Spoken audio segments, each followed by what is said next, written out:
Video शुरू करने से पहले मैं आप सबसे एक क्वेश्चन पूछना चाहूंगा कि 600 इयर्स पहले का एक राइटर हमारे लिए इतना जरूरी क्यों है।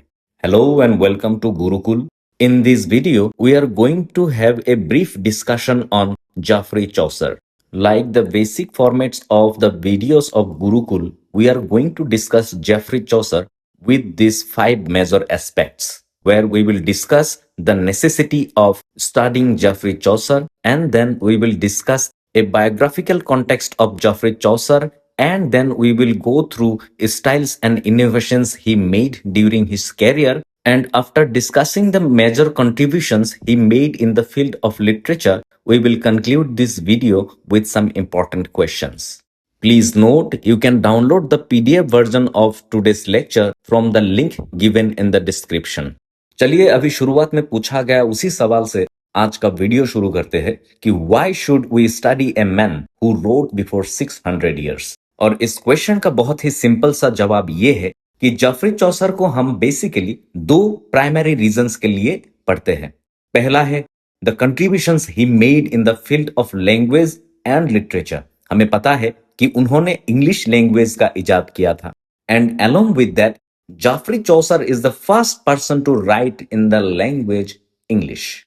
सिर्फ इंग्लिश लैंग्वेज को इजाद करना और इंग्लिश लैंग्वेज में लिखने के वजह से ही हम जेफरी चौसर को नहीं पढ़ते हैं। उससे भी ज्यादा इंपॉर्टेंट यह है कि 600 इयर्स पहले उन्होंने जो भी कैरेक्टर्स लिटरेचर में इंट्रोड्यूस किए थे, उन कैरेक्टर्स को अभी भी हम सोसाइटी में देख सकते हैं। Moreover, the society he had created in the 14th century is still very much relevant and observable in today's society. So, the relevance of the characters and the society are equally important to study Geoffrey Chaucer as the contributions he made in the field of language and literature. चलिए अभी Jeffrey Chaucer के biographical context को थोड़ा देख लेते हैं। Geoffrey Chaucer is the son of John Chaucer and Agnes Chaucer. हालांकि John चौसर एक प्रॉस्पेरस वाइन मर्चेंट थे, पर रॉयल क्लास के साथ उनका कोई भी ताल्लुकात नहीं थे। As we have seen in the previous videos, Geoffrey Chaucer के एज में अलग अलग रीजन से इंग्लिश सोसाइटी का हालत उतना सही नहीं था, और उन वजह में से सबसे बड़े एक वजह है द 100 Years War. अगर आपको 100 Years War के बारे में नहीं पता है, then for better understanding, you can click the I button and go through the age of Chaucer. अभी देखिए, 100 Years War के वजह से इंग्लैंड के यूथ के कंधों पे अपना नेशन को सेव करने का एक रेस्पॉन्सिबिलिटी आ ही गए थे, और जेफरी चौसर ने भी वो रेस्पॉन्सिबिलिटी बाखूबी निभाया है। And he joined the army at the age of 16 only. Unfortunately, during the war, जेफरी चौसर was abducted by the enemy और उनको प्रिजनर बनाया गया। जेफरी चौसर was quite influential from the very earlier stages of life, और उसी वजह से एडवर्ड थर्ड, जो उस वक्त इंग्लैंड के राजा थे, उन्होंने 16 पाउंड का रैंसम देके उनको उस प्रिजन से छुड़ाया था। And then he work in the parliament. वो एक डिप्लोमेट बने, रॉयल पैलेस का कस्टम कंट्रोलर बने, मेंबर ऑफ पार्लियामेंट बने और क्लर्क ऑफ द किंग भी रहे हैं।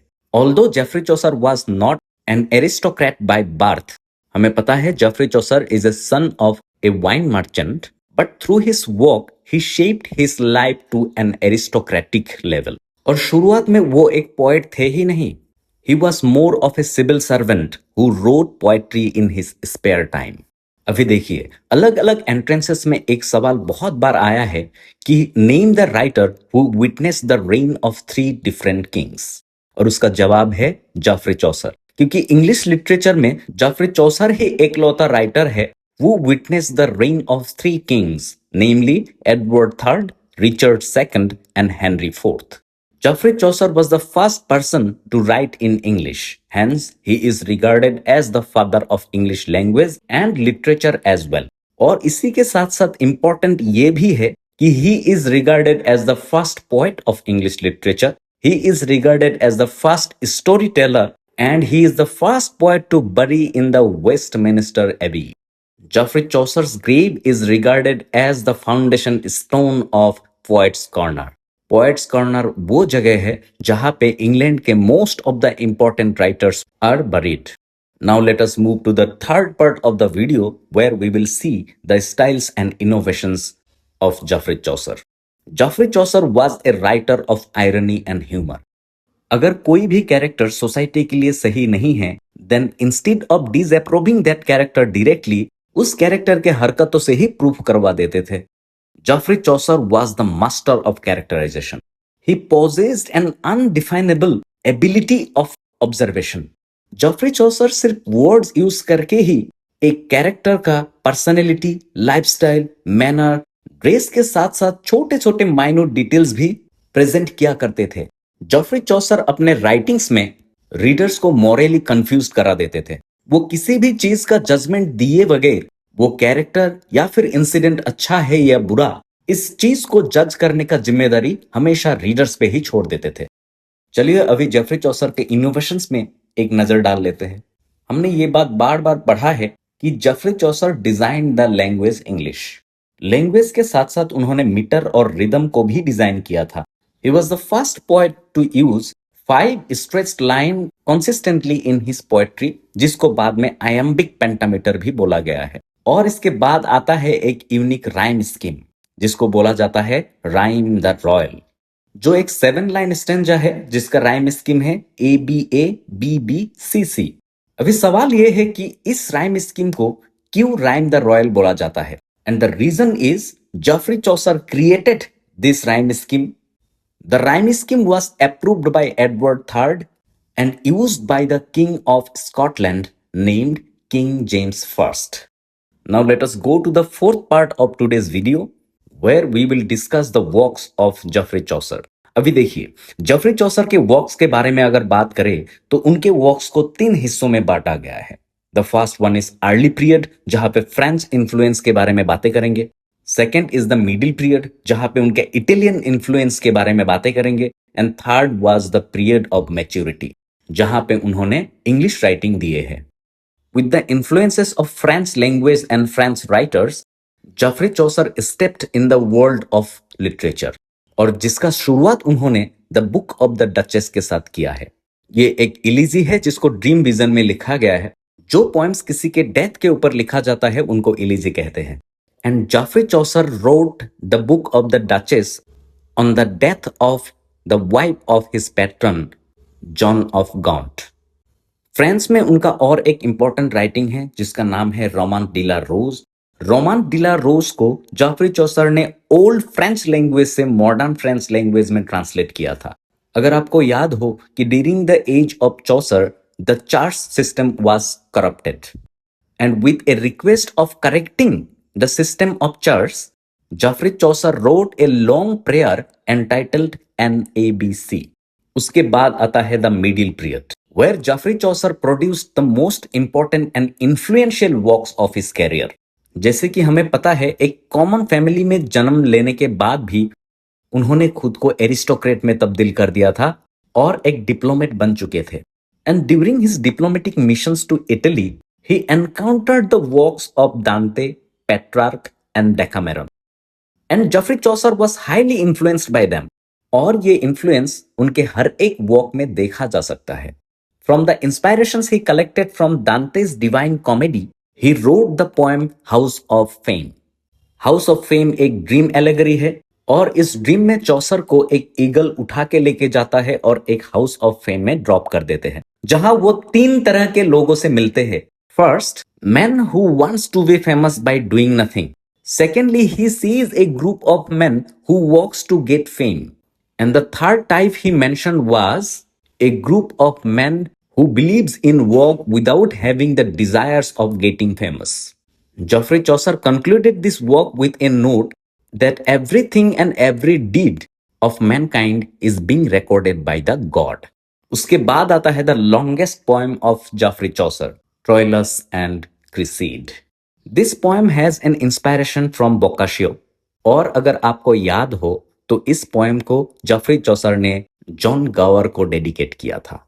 इस पोएम का नरेशन इतना अच्छा है कि this poem is regarded as the grandfather of English novel. The poem is written in the great rhyme scheme, rhyme the royal, और इस पोएम का सेटिंग ट्रोजन वॉर के वक्त का है. Prince Troilus, the hero of the poem, was the son of King Priam. शुरुआत में Troilus को प्यार व्यार के चक्कर समझ में नहीं आते थे, and he considered love as a play of fools. पर जैसे ही उन्होंने ग्रीक का एक बहुत ही खूबसूरत विडो को देखा जिनका नाम था क्रिसीड, उनका प्यार का आइडियोलॉजी डगमगा गए and he fail in love. और उनका प्यार इतना ज्यादा बढ़ गया कि अब ट्रोइलस क्रिसीड के बिना रह ही नहीं सकते थे।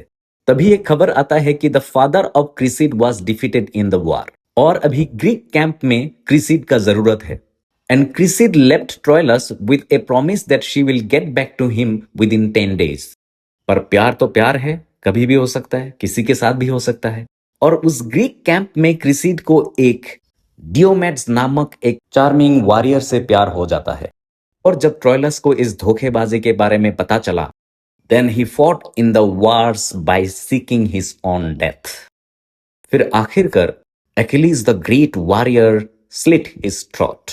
पर यह माना जाता है कि ट्रोइलस का डेथ वार से नहीं, दिल टूटने से हुआ था।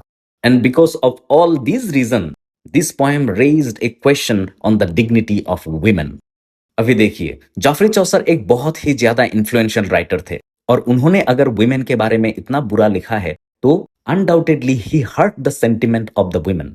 और ये माना जाता है कि जॉफ्री चौसर को ट्रोइलस एंड क्रिसीड के बाद अजीब अजीब सपने आने लगे, डरावने सपने आने लगे from the goddesses. And in response to his real dream he praised 10 women characters in the poem the legend of good women.